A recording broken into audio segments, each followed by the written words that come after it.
Welcome to a brand new episode of The Drop, the weekly show that lets you know the hottest games coming out across the PlayStation 4, the Xbox One, the PC, the Switch, whatever they might be coming out on, we will talk about them right here.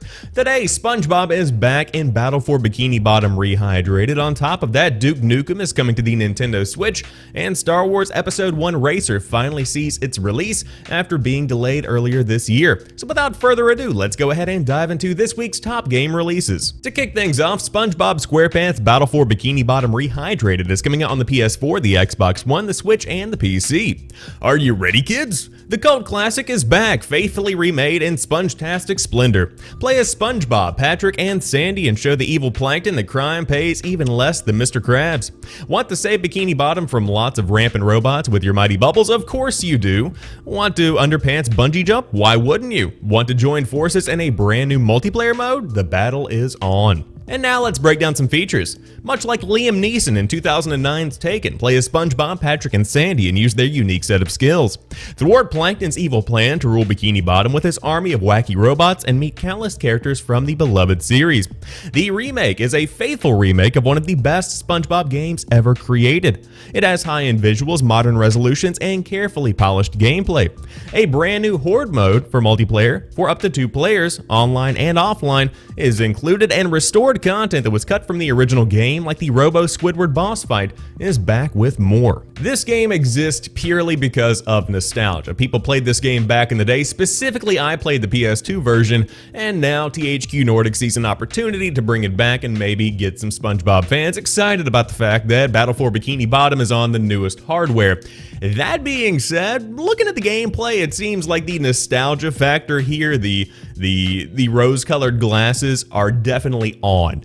Not looking that great. I'm not going to be buying it, but if you are a huge fan of Battle for Bikini Bottom, by all means you can dive in to this nostalgia-driven adventure with SpongeBob and the gang when it launches later this week on the PS4, the Xbox One, the Switch, and the PC. Next up, we have Star Wars Episode 1 Racer coming out on the PS4 and the Nintendo Switch. This game was actually supposed to launch earlier in the year, and I actually included it in an episode of The Drop, so let's just watch that, because that was let's just watch that. Next up, Star Wars Episode 1 Racer is coming out on the PS4 and the Nintendo Switch. 2 engines, 1 champion, no limits. Climb on, strap in, and experience the pure adrenaline-pumping excitement of the pod racing sequence from Star Wars Episode 1 The Phantom Menace. Take the controls as Anakin Skywalker or any one of over 21 pod racers and feel the full force blast of 2 massive jet engines at simulated speeds of up to 600 miles per hour.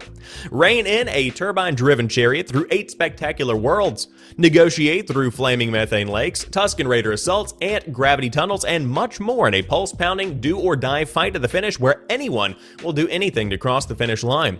How far will you go? So Star Wars Episode 1 Racer originally launched in 1999 on the Nintendo 64, the PC, and the Game Boy Color, and then it came to the Dreamcast in 2000. So it's been between 20 and 21 years since this game was actually originally launched, and now we are getting a remastered version on the PlayStation 4 and the Nintendo Switch this week, and it's also out on PC. What a game this one is. I remember the early days of my gaming childhood playing this on a Game Boy Color, and it was so good. It's just a fun little racer game, and I think it's going to look fantastic on the PlayStation 4, and it's going to be right at home on the Nintendo Switch. It's just a simple, fun little action racing game, so if you are a fan of Star Wars and you want to dive into the classic from '99, by all means you certainly can, and I suppose if you wanted to, you could go back and play it on the 64, the Dreamcast, or even the Game Boy Color, because why not? And to round out today's show, we have Duke Nukem 3D 20th Anniversary World Tour coming on the Nintendo Switch. Is that a Duke in your pocket, or are you just happy to see me? Haha. Frag like it's 1996, this time with even more asses to kick. Join the world's greatest action hero in Duke Nukem 3D 20th Anniversary World Tour as he saves Earth once again, saving babes across the globe. Blast your way through hordes of ugly aliens in 4 classic Duke Nukem 3D episodes. An all-new 5th episode from the game's original episode designers includes a new weapon, new music from the game's original composer, and all new lines from the original voice of Duke. And now some bullet points. Switch Enhanced. Come to grips with Duke with gyroscopic aiming controls, motion controls, and HD rumble, only on Nintendo Switch.